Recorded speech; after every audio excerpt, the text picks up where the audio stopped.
Good morning, everyone. Bonjour tout le monde. I'd like to take this opportunity to update Canadians on developments in our trade negotiations with the United States. I'm going to go through why we're walking away from a bad deal and what comes next. Pendant une bonne partie de notre histoire, les Canadiens et les Canadiens ont pu compter sur des vents commerciaux favorables. Une relation stable avec les États-Unis, un accès de plus en plus ouvert au marché américain et des règles que les deux pays comprenaient et respectaient. Ces vents n'ont pas simplement changé de direction, le climat a aussi changé. We can't control the storm that blows in from Washington.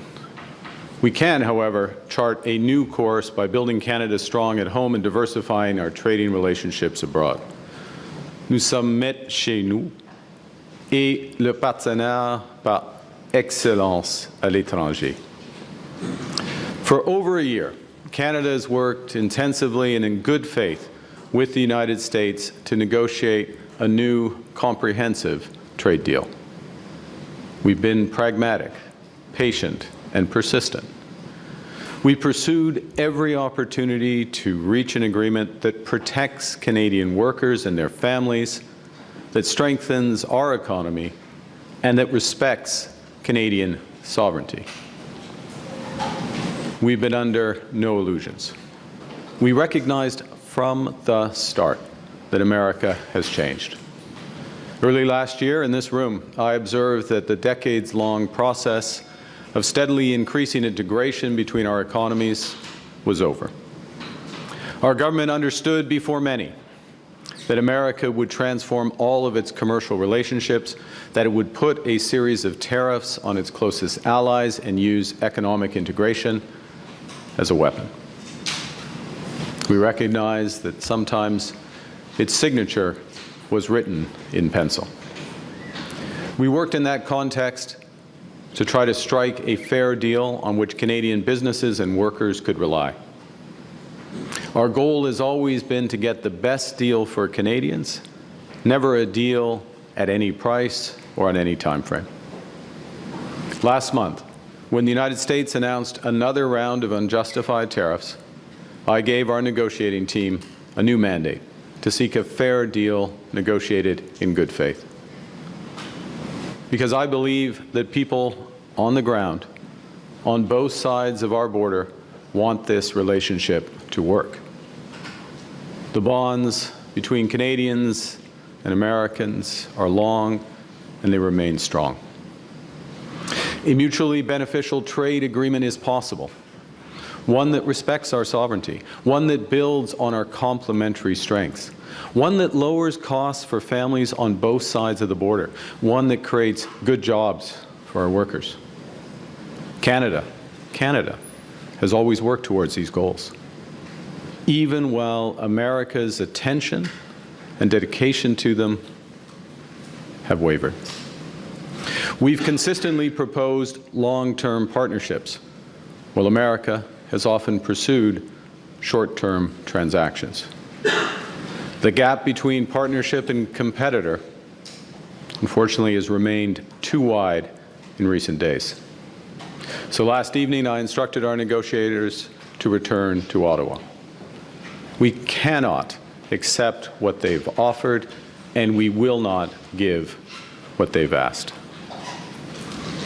Over the past year, the U.S. has imposed a series of tariffs that violate its commitment under our agreement with them in Mexico, so-called CUSMA.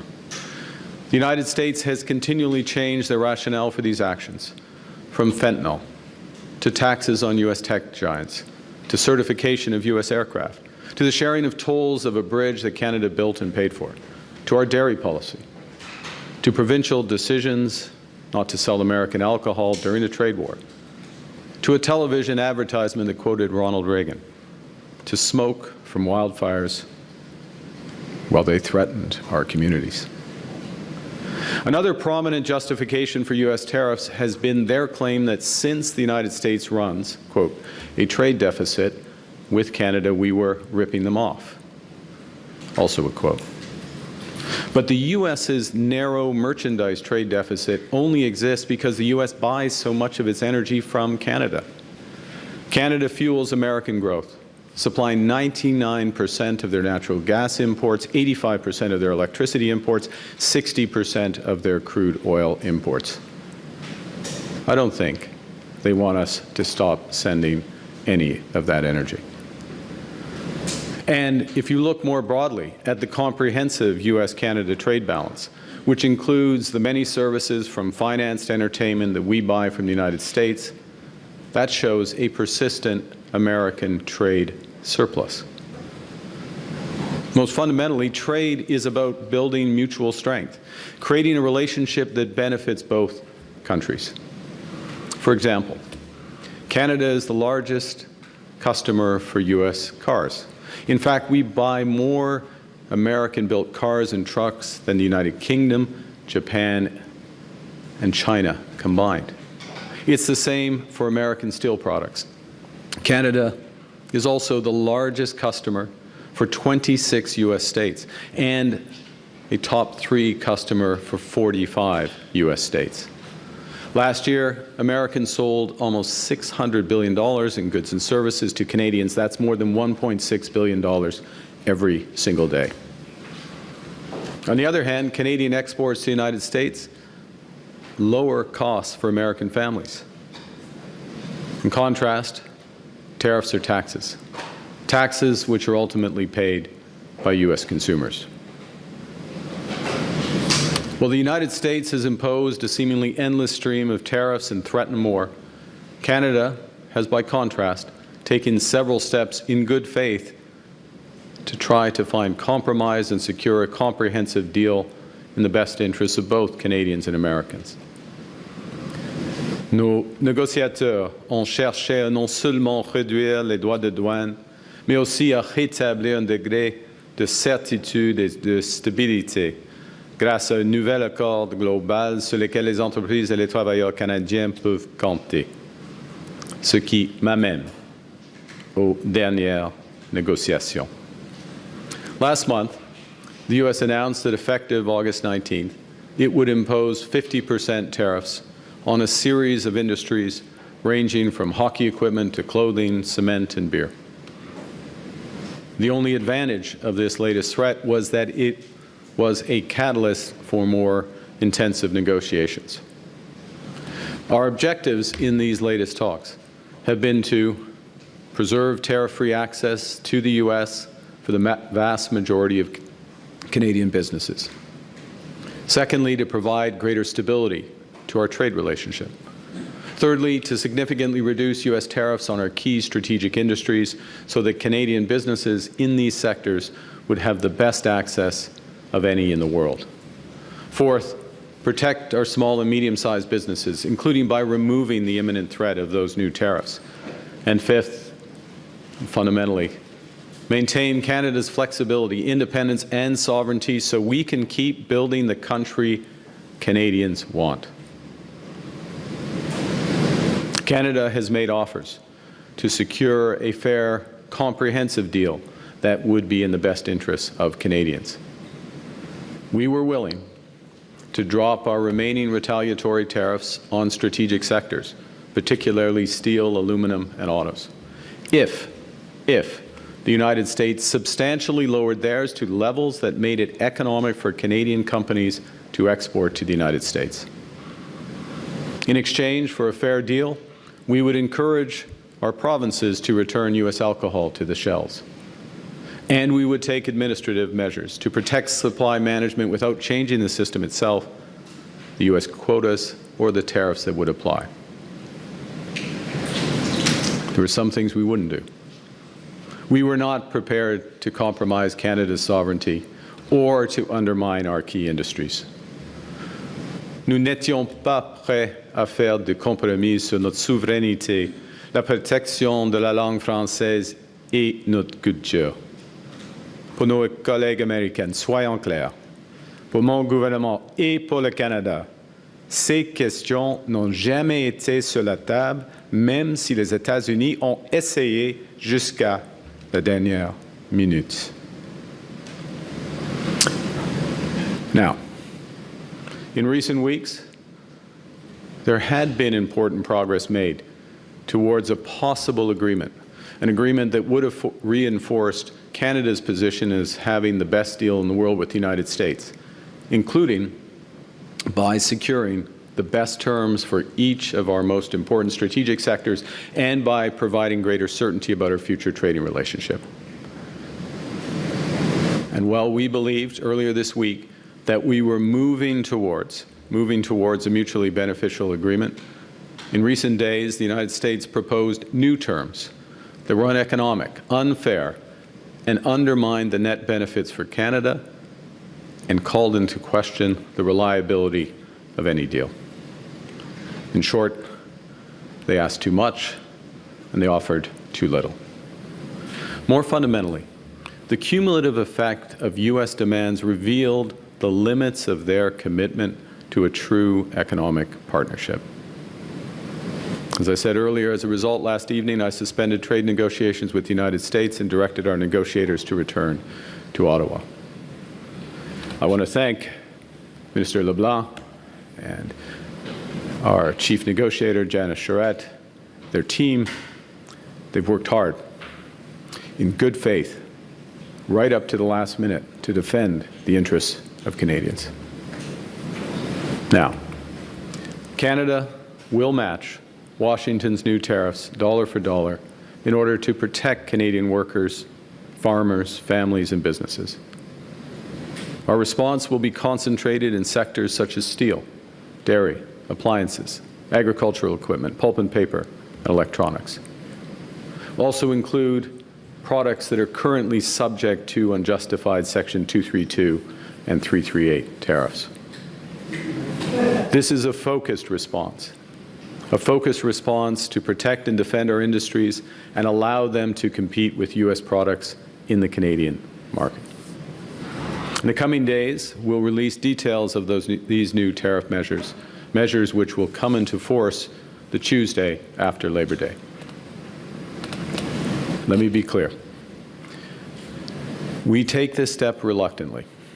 Reluctantly because we recognize that some of these measures will raise costs and reduce choice for Canadians. Reluctantly because we recognize that some U.S. companies and some U.S. states are innocent bystanders in a dispute that they did not want. Reluctantly because this trade dispute is preventing Canada and America from doing so much good that we could do together. But at the same time, we take this step confident that it is in the best interest of Canada, and that by rejecting a bad deal, by standing up for Canada, by focusing on what we can control, we will build Canada strong for all. Building at home and diversifying trade abroad is not our plan B. It has been our plan A from the start. Canada will continue to pursue this path to build Canada strong because it's right and because it's working.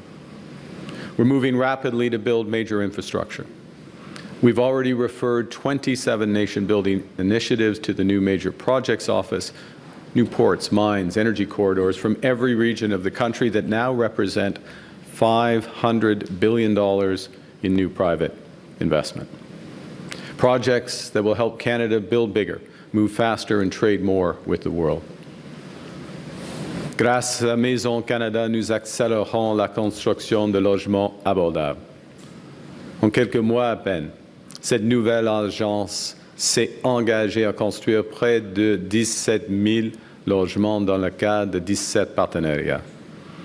Nous bâtissons les infrastructures locales sur lesquelles les Canadiens et les Canadiennes comptent au quotidien grâce au nouveau fonds pour bâtir des collectivités fortes qui représente un investissement de 51 milliards de dollars. Plus de 100 projets ont déjà été annoncés partout au pays, entre autres de nouveaux hôpitaux, de nouveaux centres communautaires et de nouvelles lignes de transport en commun. Dans le cadre d'entente avec le Yukon, les territoires du Nord-Ouest, le Nunavut, l'Ontario et le Québec. Nous allons aussi doubler la capacité de notre réseau électrique d'ici 2050 afin que les Canadiennes et les Canadiens aient accès à une énergie abordable et durable pour les générations à venir. Parce que maîtriser notre énergie, c'est maîtriser notre destin. Just last Monday in St. John's, the governments of Canada, Quebec, Newfoundland, and Labrador launched the single largest investment in Canada's history to build the largest clean energy project in North America ever.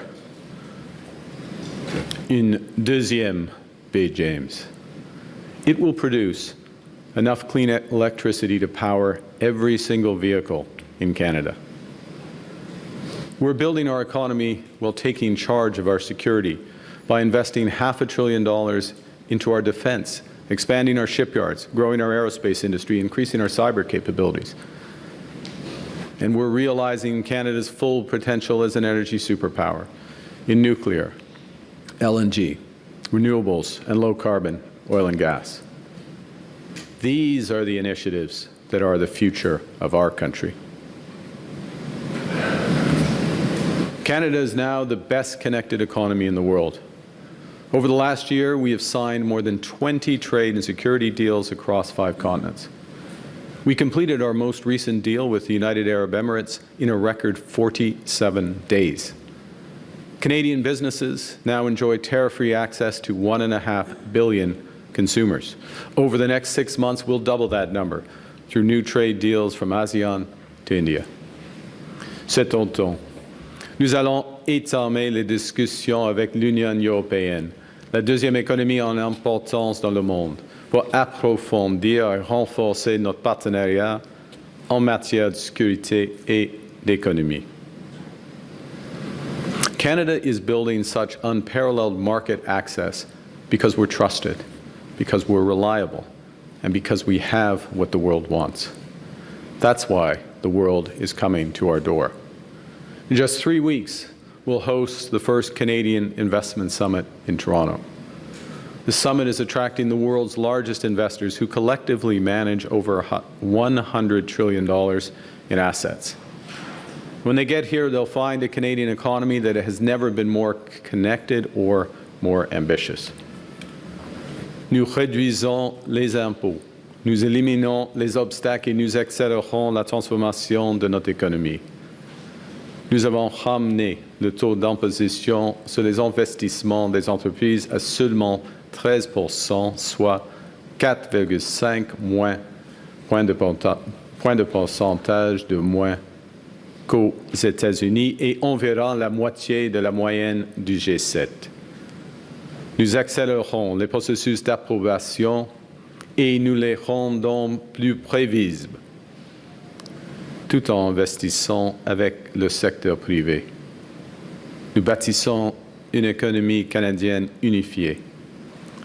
Au cours de la dernière année, nous avons éliminé tous les obstacles fédéraux au commerce intérieur. Nous avons assoupli les conditions pour que les travailleurs canadiens puissent mettre leurs compétences à profit partout au pays. Nous travaillons aussi avec les provinces et les territoires pour éliminer les obstacles qui ont divisé notre économie pendant des générations. Nous prenons des mesures pour que les Canadiens et les Canadiennes puissent acheter canadien, embaucher les travailleurs canadiens et bâtir avec des matériaux canadiens plus facilement. This fall, in Budget 2026, we will go further to make Canada even more competitive and attractive for businesses and strategic investors to build, invest, and grow. The new U.S. tariffs are designed to hurt us and divide us.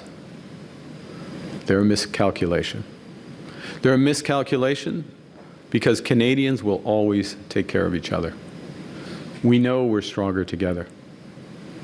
In the last year and a half, Canadians have met this moment with resolve, with purpose, with strength. In many ways, vacationing in national parks, buying Canadian products, choosing Canadian, small acts of solidarity, repeated millions of times that make a statement.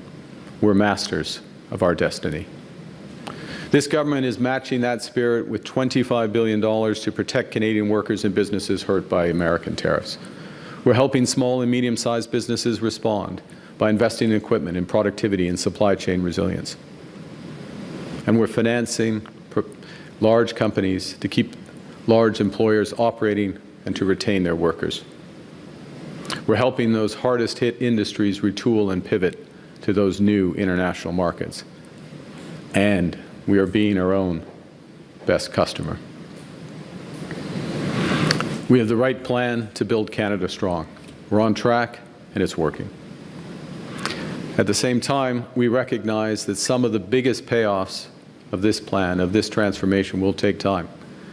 And that's why we're also focused on giving Canadians a boost today and a bridge to that better tomorrow.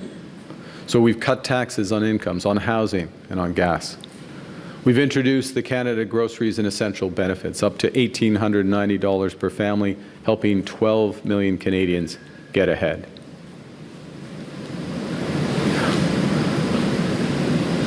We're stronger now than when the United States started this trade war. More unified, more determined, more ambitious. With the strongest fiscal position in the G7 and a resilient economy, Canada has all the resources we need to pivot and to prosper. Growth is accelerating. We're projected to have the second fastest rate in the G7 this year and next. We are creating jobs in this economy at 4 times the rate of the United States. Our non-U.S. exports are up sharply. They're on track to double over the next decade. Foreign direct investment in Canada is at its highest level in 2 decades. It's running at twice the rate of our nearest G7 competitor. Canada now ranks as the most attractive country in the world for infrastructure investment. Last spring, I warned that America is trying to break us so they can own us. And I promise that that will never, ever happen. We are keeping that promise. Canada is becoming stronger and less dependent on America. We are already giving ourselves more than they can take away. And we are just getting started. As we observed earlier this week in St. John's, Canadians don't submit to the weather. We thrive in it. We don't wait to see which way the wind's blowing or surrender ourselves to the waves to be storm-tossed by events. We set our own course. We make our own weather. Au Canada, nous sommes maîtres chez nous de l'océan à l'autre. Building Canada strong for all. Thank you very much, and I look forward to your questions. Thank you, Prime Minister. Merci, Monsieur le Premier ministre. Maintenant, nous allons passer aux questions. We'll turn to questions. First question, Mackenzie. Hello, Prime Minister. Mackenzie Gray with Global News. I'm hoping you can tell us what the specific last-minute changes that the Americans proposed that made a deal in Ottawa. Thank you for the question. Look, I would say 2 things. One is there are some specifics, and I'll give you some examples, but it was also a cumulative aspect, as I mentioned in my remarks, about the willingness dans l'ensemble in total to enter into a true economic partnership. But in terms of specifics, I'll give you 3, and I know there's other questions. First, with respect to the auto industry, both in terms of the level of the tariffs, the treatment of Canadian content, so Canadian parts, Canadian steel, Canadian content in vehicles, the scope of the tariffs. The Americans wanted to limit it to autos only, not include medium and heavy autos and light trucks, to be more specific, not include medium and heavy-duty trucks, which is a big change, obviously. And with respect to Ford's new plant, for example, in Oakville, which is F-350s, 450s, 550s, they would have been excluded. GM Silverado, same thing, would have been excluded from that. No rationale, just for exclusion. So effectively moving into a series of terms that would made the production more uneconomic over time. Okay, so that's a change. That restriction, that clarification, that precision was a change. The U.S. introduced in the last hours, efforts to restrict our ability to have other trade deals. You heard me say a moment ago what we've accomplished in the last year: 20 new deals, economic and security partnerships. the prospect of doubling our market access because we believe in free trade. We're the partner of choice in many respects for countries around the world, and the Americans wanted to restrict that. They had language that they wanted to restrict that. Unacceptable. And I'll give you a third, et peut-être on peut discuter plus en français. Continual efforts, always resisted, as I said in my remarks, and always will be resisted. Efforts to restrict our protections of our language, our culture, and in effect, our sovereignty. So elements coming in, ramping up, any of them individually, but collectively put us in a position where what had been on a trajectory, absent those elements, for a fair deal, a good deal for Canadians, not perfect, but a good deal, a deal we would not accept. Follow-up. Question suivie. Was Howard Lutnick's involvement in the last days an impediment to getting a deal? It's a question for the U.S. administration. Ultimately, I'm responsible for the decisions of the Canadian government. We take it as a cabinet, but I certainly bear those responsibilities, and so the head of the U.S. administration, the president, bears responsibility for the decisions they take. But I will say this, which is that the Canadian team, unified, the individuals you see here, their team members, our ambassador in Washington, my chief of staff, unified, talking together, the clerk of the Privy Council, everyone in the loop, everyone knows what our objectives are, collective decision making. As I say, ultimately, I and the cabinet bear responsibility for those decisions, but unity. You cannot say that about the United States administration. And as a consequence, last point, and I'll go to your colleagues, because I think this is important. In these last few days, we were drilling down on specific issues that might have been papered over, the differences in the administration, if there were indeed differences. Ultimately, there's a decision maker at the top. And in drilling down on those, a number of those issues that I just referenced became very clear, and there was not a deal that we would sign. Thank you. Next question. Prochaine question. Bonjour, Andréa Marablaza, Radio-Canada. Vous parlez de compromis sur notre souveraineté, la langue française, la culture, les industries clés. Quelles concessions précises vous n'étiez pas prêt à faire là-dessus? Par exemple, il y a des suggestions de changer la découvrabilité, en effet, ça c'est le mot, oui, les découvrabilités en ligne de médias français, par exemple, culture canadienne. C'est une des exemples. Les subventions, le soutien pour notre culture, notre culture et la langue française, et même les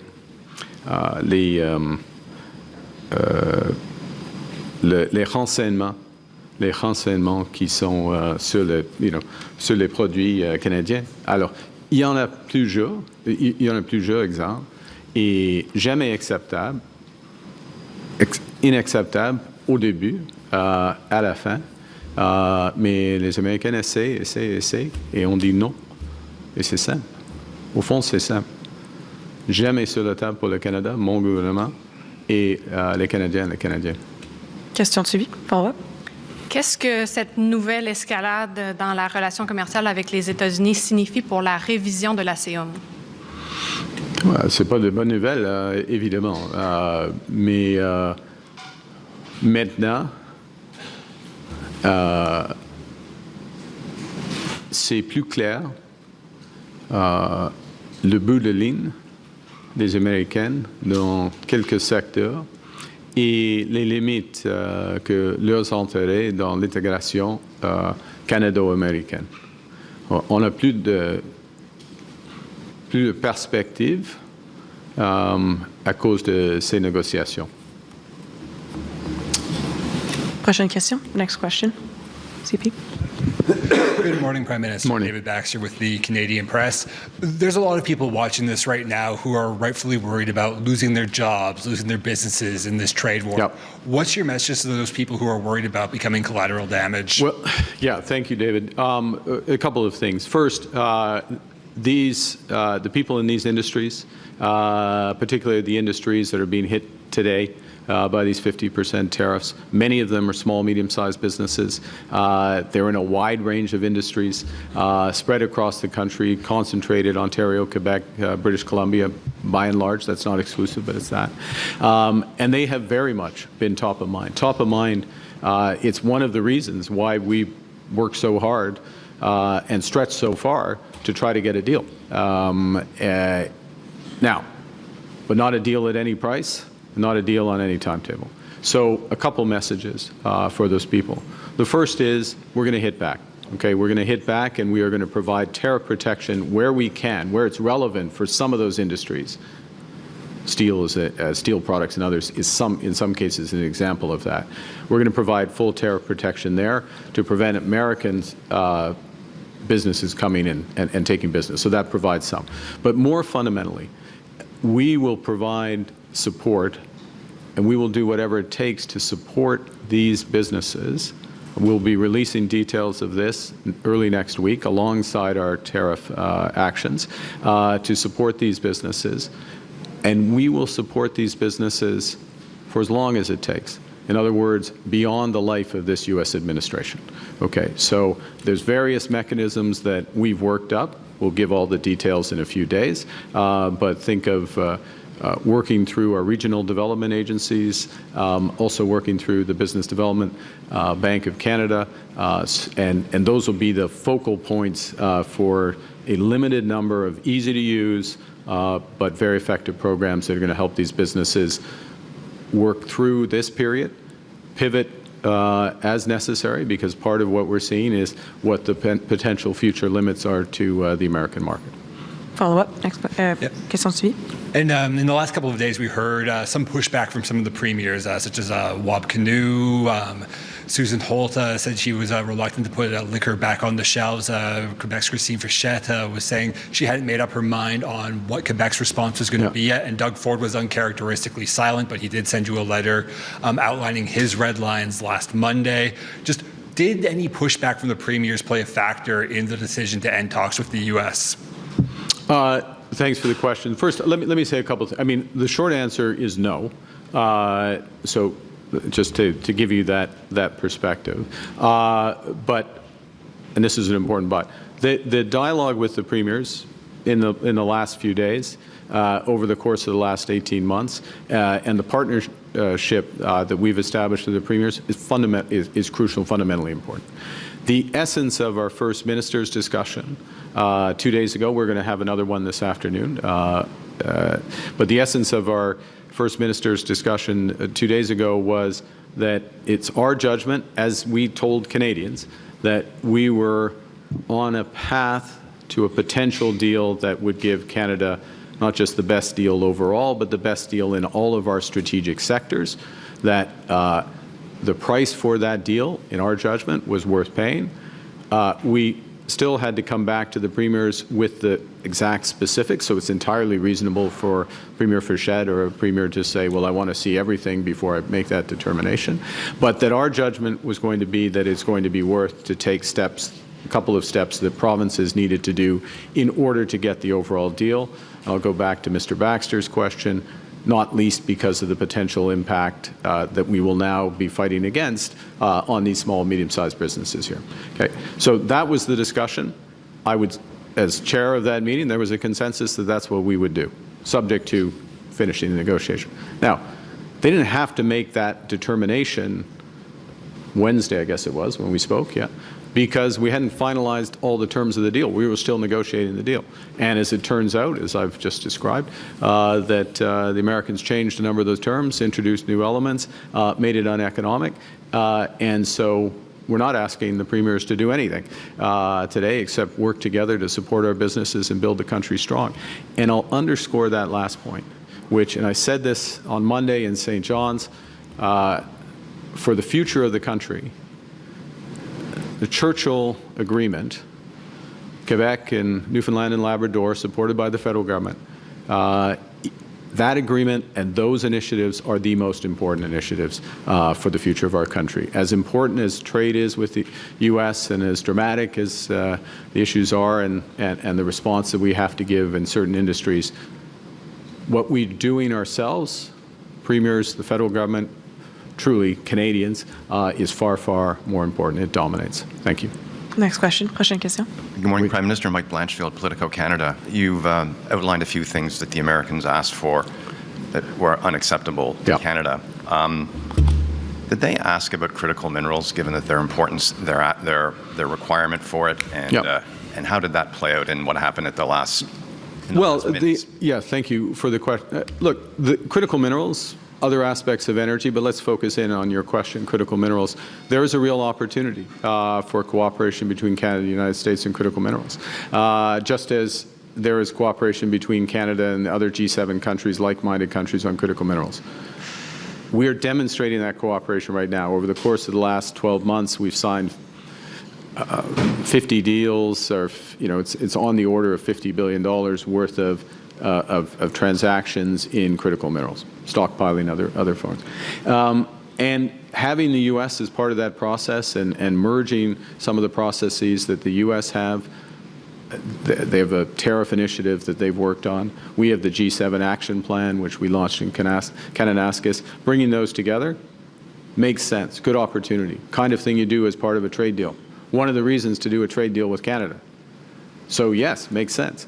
Now, in the context of the U.S. putting 50% tariffs on a bunch of our business, trying to influence our cultural support and language protections, not agreeing to sensible economic terms for our core industry in autos, we've got a lot of demand for critical minerals, so there's less opportunity to cooperate with the United States. That is something that is a missed opportunity as a consequence of what's happened, but we didn't cause it to happen. Did they ask for exclusive access to our critical minerals? We would never give exclusive access. And did Canada do anything at the last minute that could have triggered this? Did you make any asks or offers?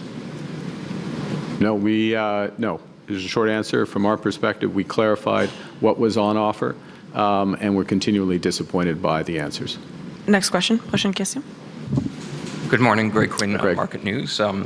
Your midnight statement mentioned part of the breakdown was the reliability of any deal. What do you say to other global business and what do you say to other business and government leaders around the world who can wonder if the U.S. can be trusted from here? If Donald Trump can't execute the art of the deal with friendly Canada, who can he do business with? Yeah, I mean, if you execute a deal, you have to stand by that deal. And Canada stands by our agreements. We've stood by we're only responding in the context of a series of unjustified tariffs that have been put in place, unjustified under we have a deal with the Americans. That's the thing. We have a deal with the Americans. It's called CUSMA. We have side letters that clarify behavior in steel, in aluminum, in autos.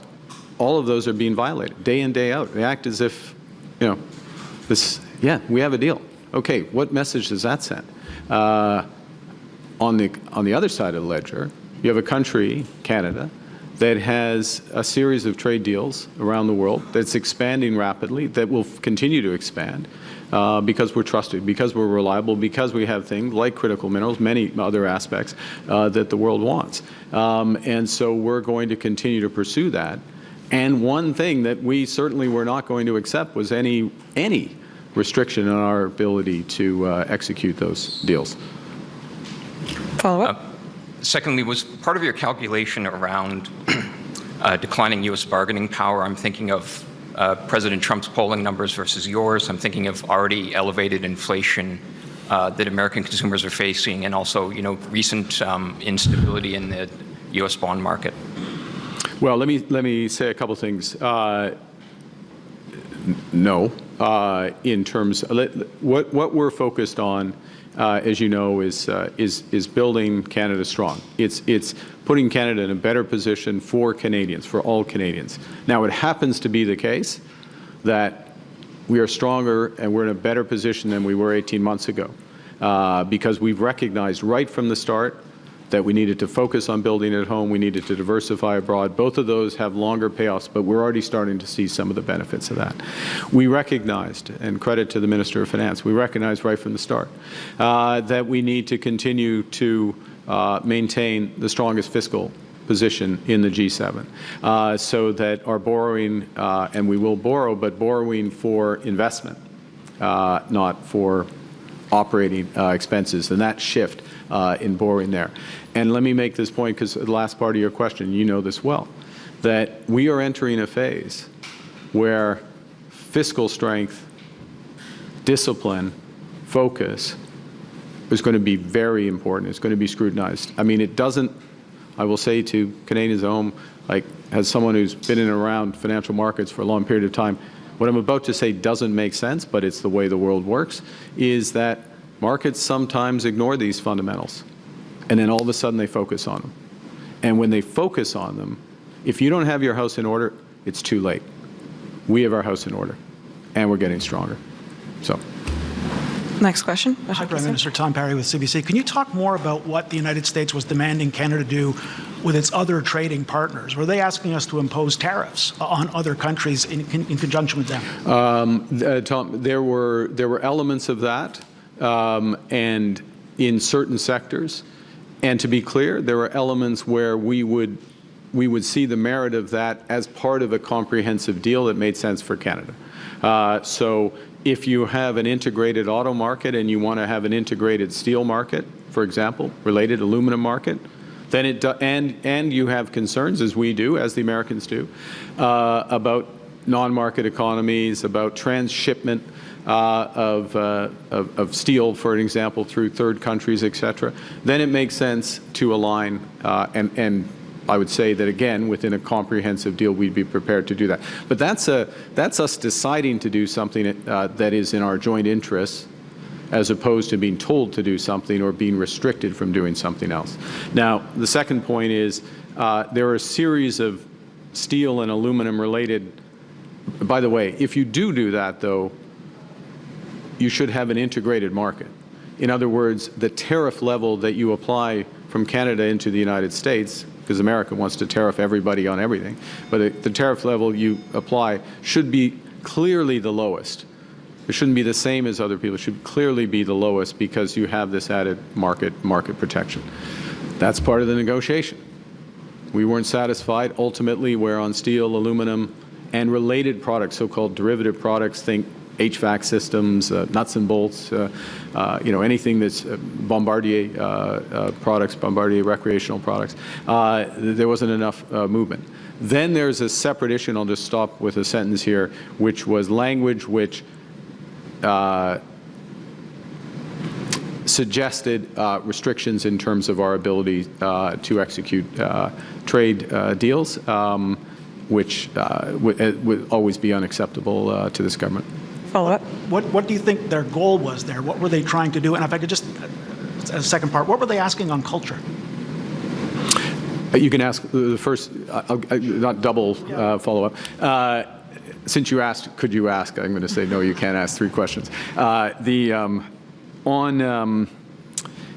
Look, sorry, now I've forgotten the first part of your question. What was it in trying to get us gain more control over our trade policy? Oh, why are they trying to do that? It's a power play. It's a power play, and becomes a question of sovereignty. Look, let's take a big step back. And this is what is unfortunate about the situation we're in. We're here for the right reason, but it's unfortunate. Canada and America and our G7 partners, we think about a lot of issues the same way. We're concerned about excess capacity in non-market economies. We care deeply about forced labor, child labor. We want it, and I'll take that second example where absolutely, do we want to cooperate? Do we want to share information? We want to align our approaches and our implementation of those approaches, and was that potentially part of this deal? Absolutely. There's a host of other things where absolutely we want to work together, but when it moves into restrictions and using Canada effectively as more leverage for America, that, I mean, clearly, that's, Canadians wouldn't accept that. We're a proud, independent country. We've got the right values. We'll make our decisions about who we want to trade with and how, and including on how we work with the United States and other partners. Thank you. Well, Il y a un seul follow-up. we'll have time for one last question. Oui. Dernière question, Chris. Oui. Good morning, Prime Minister. Chris Bernardi from the National Post. The government to date seems, at least publicly, to have been very reluctant to wield critical minerals and energy as a weapon as part of this trade war. Is that going to change now? Are those on the table? We have a range of other options to protect our industry. You know, first and foremost, what are we looking to do with our counter tariffs? It's to protect industries that are disadvantaged by the American trade action. So we start with that. And then we think about matching in ways that have the least negative impact on Canadians. We don't like doing these, but in this environment, it makes sense. One of the things that's happening, I'm going to answer your question this way. One of the things that has happened over the course of the last 12, 18 months is that we have considerably ramped up development of critical minerals. Without a doubt, I can't put a precise number on it, but much less of that development has been related to the United States than it would have been if we were not having these trade issues. It is clear to Canadians the value of diversifying our partnerships. And it's clear to Canadians that, I'll say something, it's clear to Canadians that a pipeline to Asia that exports oil to Asia, or an LNG facility that exports LNG to Asia, is more valuable than just the dollar value because it helps diversify our economy, our partnership. It makes us less dependent on the United States, I mean, I'll just state the obvious there. So I'm putting that in, I'm taking your question transparently and turning it to the positive of how we act to build out this, as opposed to pulling relationships that already exist and restraining them. But, you know, we'll see. Last follow-up, dernière question. Probably double barrel it because it's the last one. But first, do you plan on? I know. I can't now. You're squeezing water out of a rock. Tom tried that. It's do you plan on reviving certain measures eliminated as what previous concessions, the digital services tax, the U.S. streaming payments for CanCon, for example, those measures? And why does it feel like today Mark Carney is going to war, trade war? The tone. Because we're attacked. Like, you're at war when you get attacked. We got attacked. U.S. put 50%. We waited until the United States decided to actually implement these so-called 338 tariffs. That's fine. We've got the reserves. We got the resilience. We've got the plan. We've got the focus. We will respond. We're going to focus on what we can control. We're going to build. In terms of, let me say this, in terms of measures and tax and others. We are constantly looking at our tax system, how we can make it as fair as possible, shift the burden to those who are most able to pay, and in a way that incentivizes investment and entrepreneurship. Right? We are, you know, all elements of the following: build Canada strong. It's not just like it is the plan. And so we want builders to put money to work in new businesses, in big infrastructure. We want them to put to work in Canada, and that makes it strong in ways for all. Il faut avoir une question en français, si je peux. Oui. En français, si je peux vous demander de répéter, est-ce que nous sommes maintenant en guerre commerciale totale? Ce qui est évident, il y a une nouvelle attaque des Américains sur le Canada. Alors, il y a une attaque, on attaque dans une guerre. C'est pas bonne chose de tout. Ce n'est pas notre choix. Nous étions là. Nous étions prêts d'avoir un accord global, équitable pour les deux pays. Nous étions prêts d'avoir il semblait que nous soyons près d'avoir un accord global et équitable avec les Américains. Mais ils ont changé, y compris les menaces contre la langue française et la culture québécoise, la culture canadienne. C'est pas acceptable, jamais acceptable. À cause de ça, c'est la fin de cette étape de négociation. Mais aujourd'hui, où va nous mener cette escalade? Boris, pour le devoir, où va nous mener cette escalade? Cette escalade de tarifs d'une part, tarifs de l'autre part, crise économique, voilà une réplique du côté américain qui va nous amener à des difficultés économiques au Canada. Vous êtes prêts à ça? Oui, le Canada oui, nous sommes prêts. On va faire tout ce qu'il faut pour protéger nos travailleurs, nos entreprises. Nous avons la résilience, nous avons une grande marge de manœuvre budgétaire, nous avons des partenaires à travers le monde. On va augmenter nos partenariats à travers le monde avec l'Inde, l'ASEAN, tous les autres, beaucoup d'autres pays. Oui, le Canada est fort et le Canada est prêt. Le Canada est uni et au travail. Merci beaucoup. Thank you. Thank you. This puts an end to our press conference. C'est ce qui met fin à notre conférence de presse. Merci.